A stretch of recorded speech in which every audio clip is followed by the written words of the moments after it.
All right, good morning, Transformation team, and welcome to our Friday the 13th Transformation Talk. Spectacular day to everybody. We didn't think of anything spooky to do. I'm always afraid to play music because the Google monitors the music and they flag us, so we could have played like Monster Mash or something. Did you know Friday the 13th has nothing to do with anything scary or Halloween or whatever? Yeah, I know what to do. Impressive. I just learned this recently, actually, because I'm a history nerd. I actually have a history story for you. This has nothing to do with it, but I love history. And it's the day that the King of France came down on the Templars. Oh. And the Templar Knights, which were very powerful. The King of France had enough. He was jealous and came down on him, and it was Friday the 13th. Did not know that. No. And 13 is often considered an unlucky number, but when I first started working at ATB, 13 people on the 13th floor won $43 million. So really? Yeah. Lucky day. Yeah. It's a lottery ticket. Buy a lottery ticket. All right, guys. Thank you for joining us for another Transformation Talk.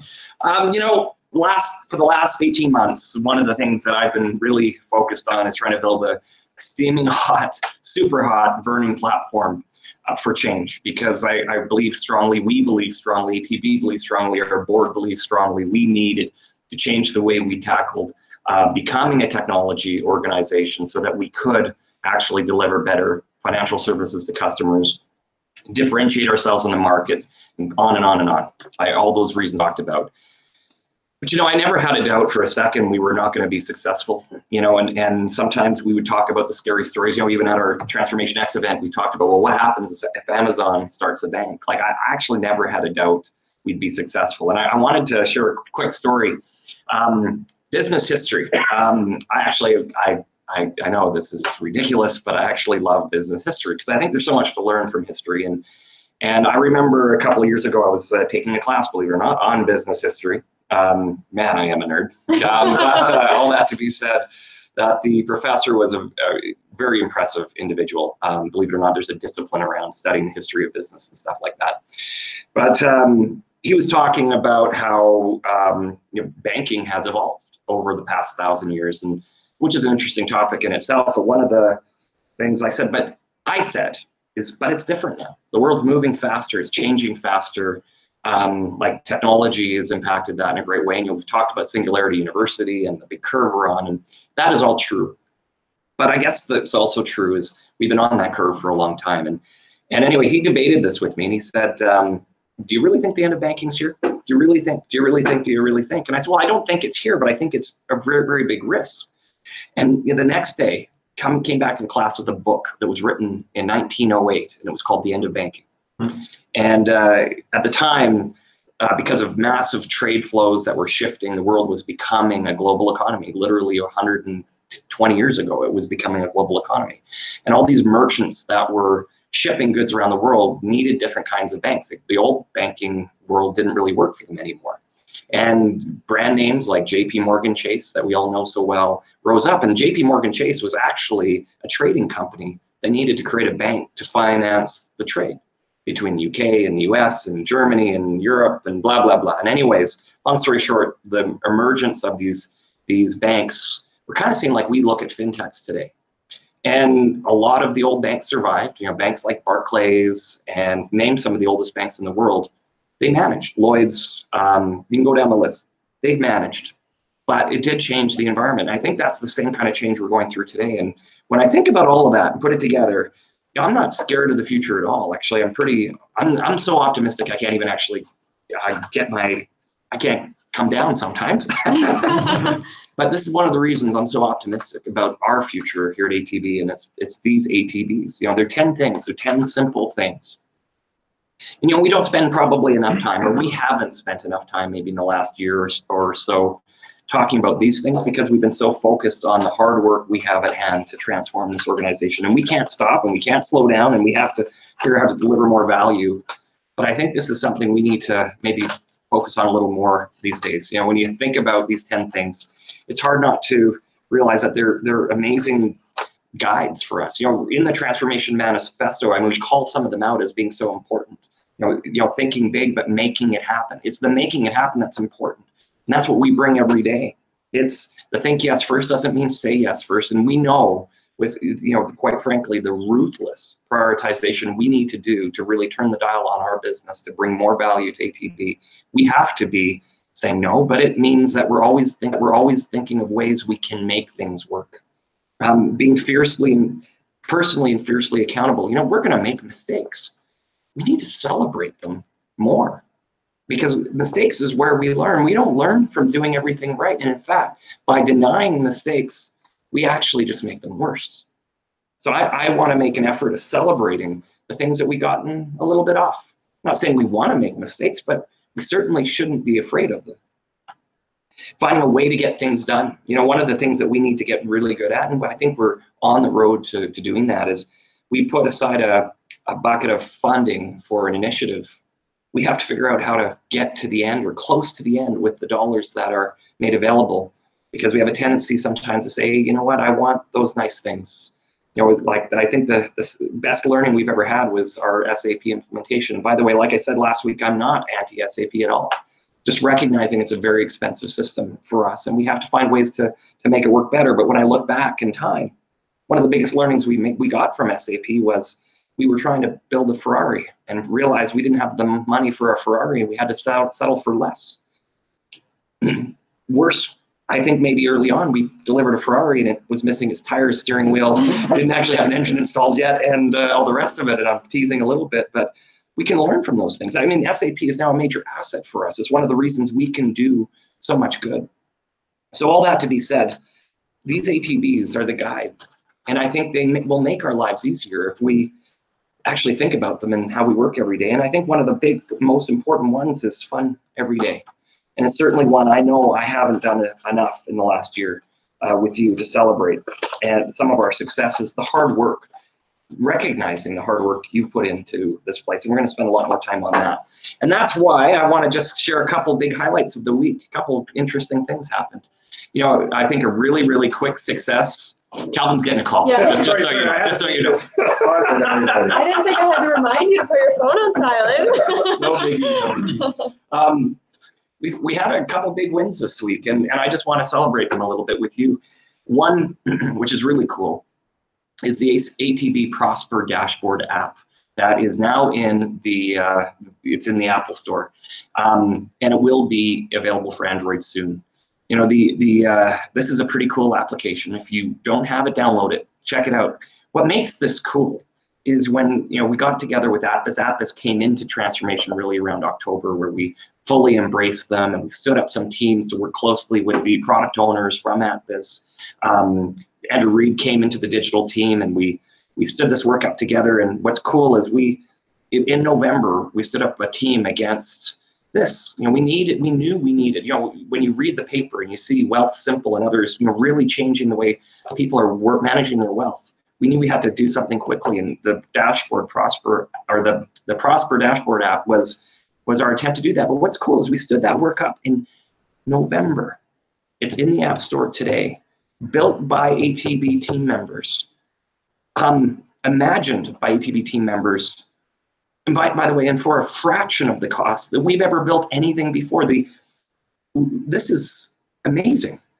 And I am so proud. We should all be really proud, and we should download the app and play with it. And if you're not already an ATBs customer, become one. It's just gotten easy to move money into your account, to see how your accounts are performing. It's getting great advice. It's awesome. So high five to the Prosper Dashboard squad and the teams that have been working their butts off around that. Jeff Price, Tony Zavenko from ATBs, Andrew Reed, your entire teams, everybody in digital who was a part of it, high five. Another one I just wanted to bring to your attention to celebrate too was the Fraud Squad had a big win. And we assembled that Fraud Squad around 9 months ago.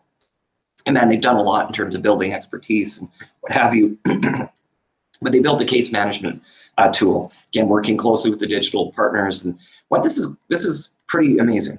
And we run a complex business, and we have, for years, we've been struggling with the notion that you can defraud us in one place and you can get us again somewhere else, because the way we've been managing fraud is very specific to the incident, and it's not quite frankly, an holistic approach where we can see trends or patterns across the organization, because we don't have tools to do that. Well, now we do. We have a case management tool that's gone into production, this week it's been completed. We're now training team members from RFS and from transformation through the tool to use it.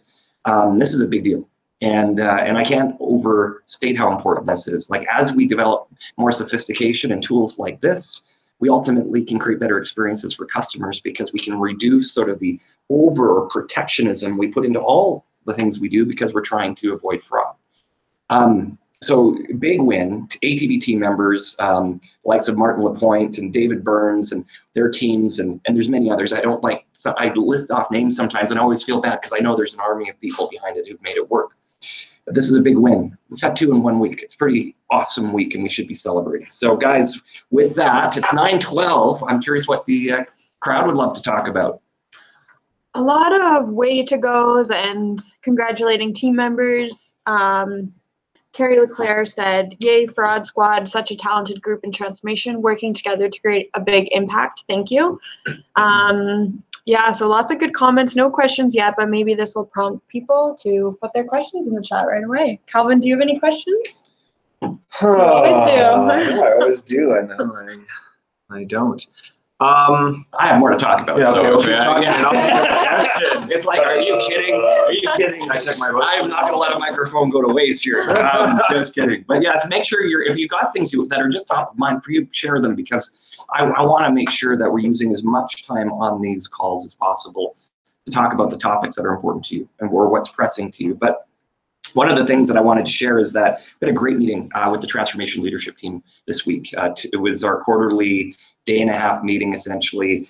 We spent more than half a day talking about a new operating model for us in transformation. And before that sounds all scary, it's not that scary at all. What it's really going to do is help us prioritize the way we're investing our capital a lot better than in the past. You know, the truth is, you know, demand outstrips 10x how much capacity we have. We have to get smarter in managing that capacity. The other thing, and this is, you know, I think a really interesting insight Rob Bennett has brought to our group, is, you know, really how we're managing the WIP in our business. We just have to be so much better at it, and we have to protect it, because we know we can flow way more through faster when we're not continually negotiating backlogs and yada, yada, yada. Or, sorry, negotiating backlogs is one thing.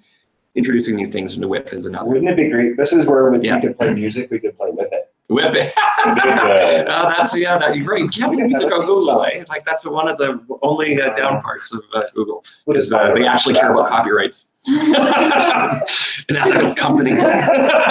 Just kidding. We love them because they are, and we are too. But all that to be said, you know, managing that has been tough for us in the last year, and we've got a lot of learnings, and you've developed a lot of learnings. I know it's been hard for you to be successful sometimes when you're always distracted, and the new operating model is going to enable us, I think, to get concurrence from the CMC on the big rocks, the North Stars, the things that we agree collectively are priority for investment above all else, enabling us to stop getting distracted by the things that are just off topic. And we don't know exactly what they are. We have a pretty good idea, and we're going to have those basically finished up within the next couple of weeks. But a few we can probably count on are things like Lending Reimagined. We know our lending processes stink a little bit. No, they don't stink. They don't stink. I said stink. Did I say stink? They're hard. And because of the superhuman effort of ATB team members, we get around them and we make them work. But we can do so much more if we really take them to the future. And the future looks like something like super easy, super fast, and no mistakes, and that's it. And we're not super easy and super fast right now, and we do make too many mistakes. We're going to deal with that. And, you know, there's some great work going on in CX, and soon to be bringing in, well, are probably already bringing in partners from technology enablement, from digital and data, that to really help us turn that up.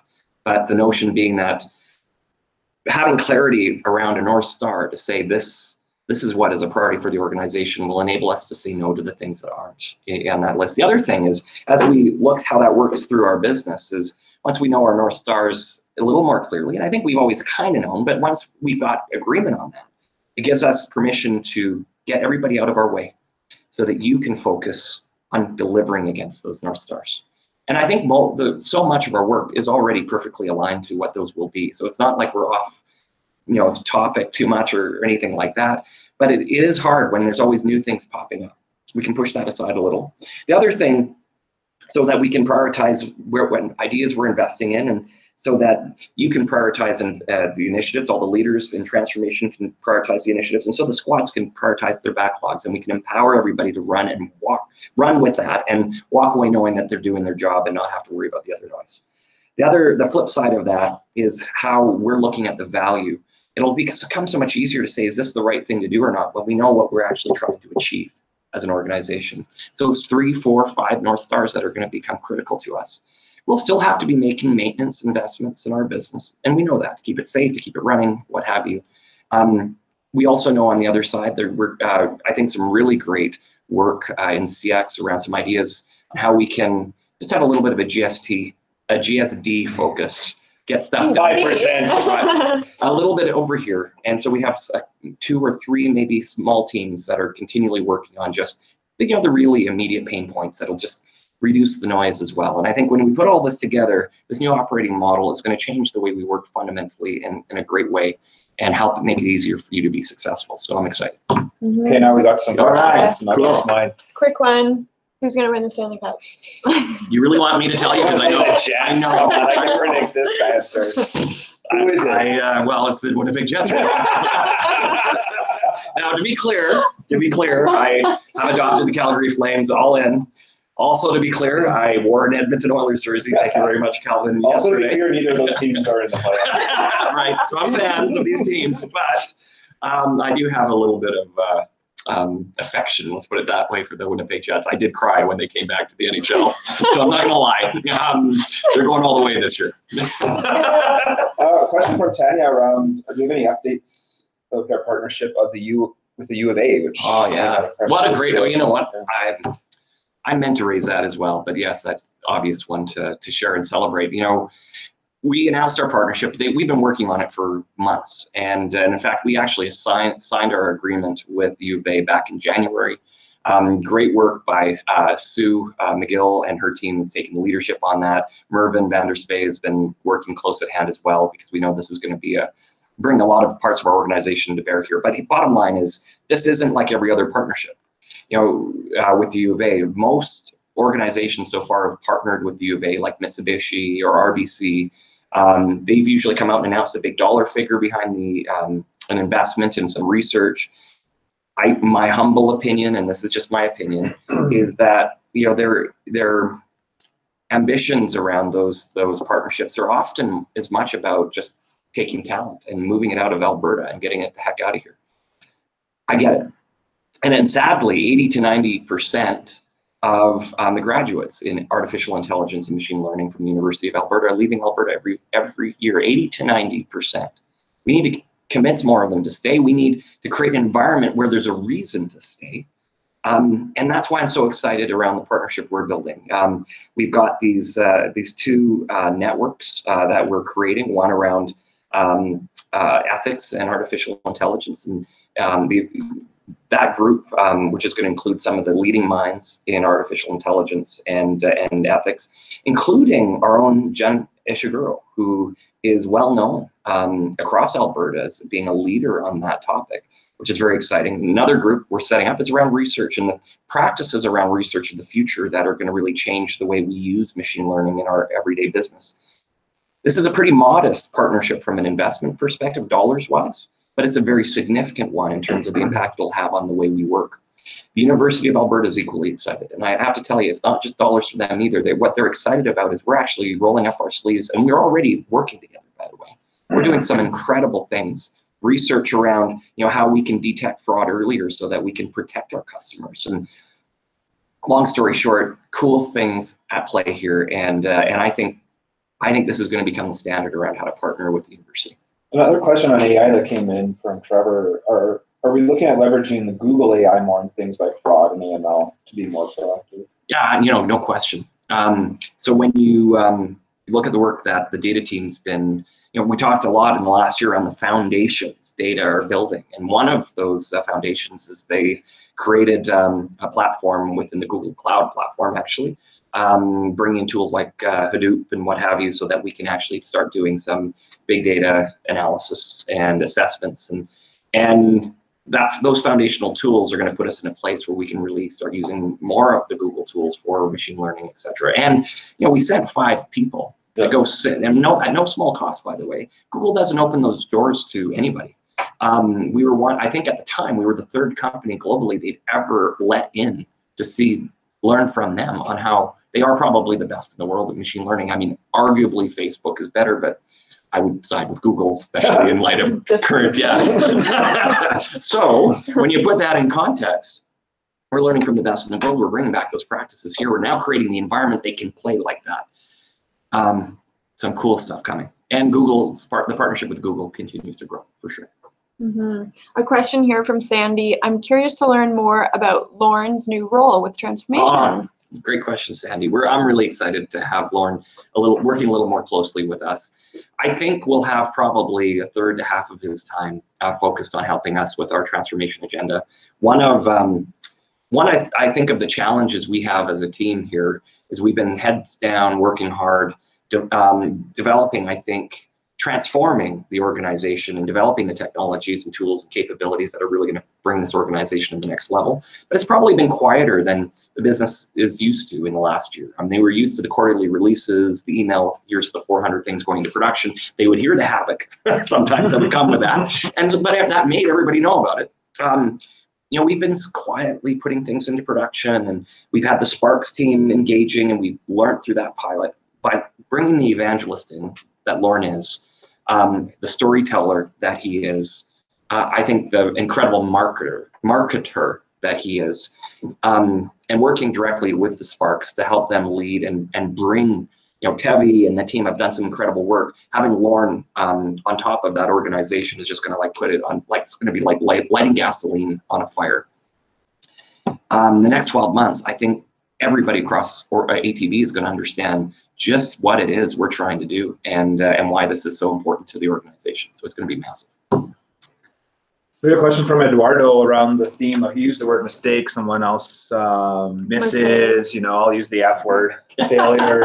But, we're celebrating a lot of our successes, and a lot of those are successes because of failures over a long time. What are some of the misses that come to mind, or? Those are always hard. We're even just talking about that idea of celebrating those. Right? Yeah, absolutely. I'm gonna resist from sharing a very recent failure what we've talked about, because it's not a failure in the sense that we failed. It's a failure in the sense that, man, we learned a lot, and now let's figure out how to recalibrate and pick it up.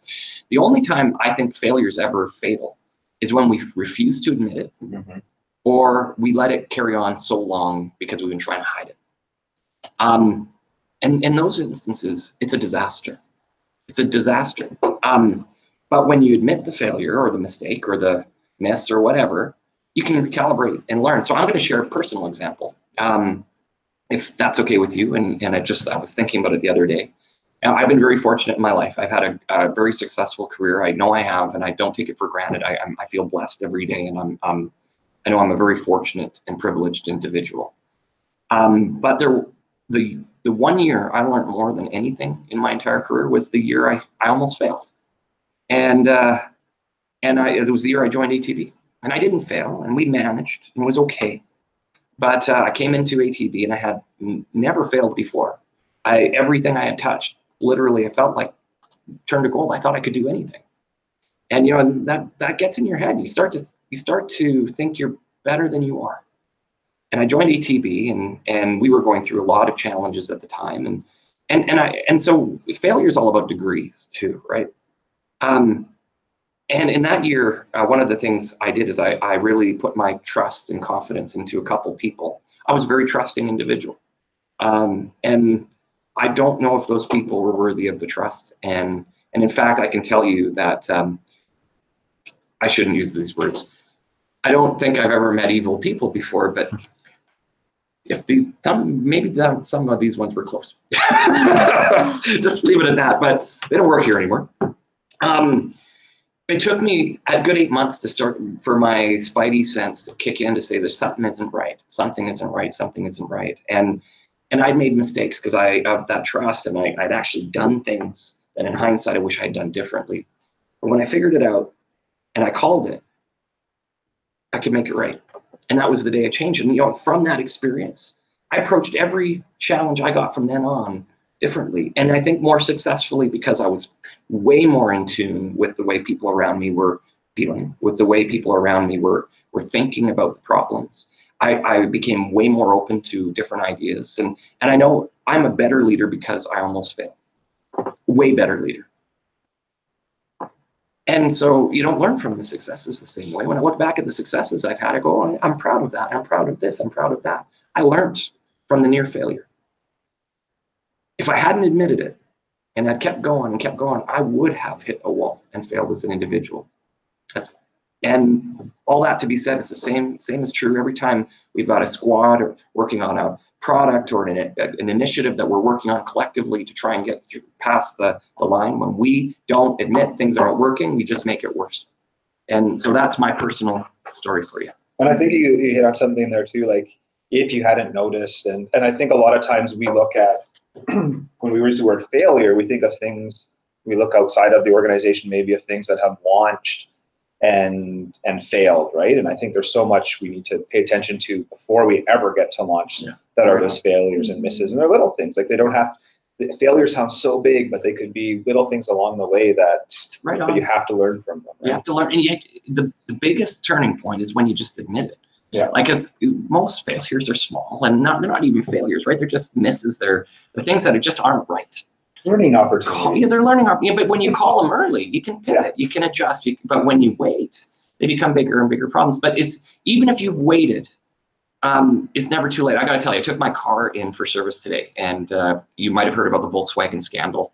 And I have polluted the environment on the way to the dealership. I've been polluting it, and because I have one of those diesels, and blah blah. It's a long story, but they were lying for 10 years, and there's no way I can believe for a second that somebody didn't come across it. Like, I can totally buy that maybe it was a small group of people who thought they could get away with it for a while, but somewhere along the way, somebody must have seen it, and they could have called it. And had they called it voluntarily anywhere along the way, people would have confidence in that company. And because they didn't, I will never buy another Volkswagen, ever, ever, ever. And I love it. I love my car. I love the dealer I deal with, but I won't because I don't trust them. And that is an epic fail. Yeah. If they just called it, even if they called it 8 years in, when somebody finally said the right thing to do is to call it, I would trust them, but I don't now. I was going to say, it comes back to where you started earlier with the ATBs and doing the right thing. And doing the right thing. Guys, it's 9:29. Thank you for tuning in every Friday. Like, I don't take it for granted. 30 minutes is a big investment of time when we're all as busy as you are. We're going to keep doing it as long as it's interesting to you. So we do keep track of how many people are signing in. Encourage people to sign in if you think this is beneficial. If you don't, well, let me know. Thank you for replying to the engagement survey. We came at 92% response rate. Thank you. I read every comment from every team member in transformation, and I will be reading them again because I want to make this place a better place to work for all of us. So thank you, everyone. Have a great weekend.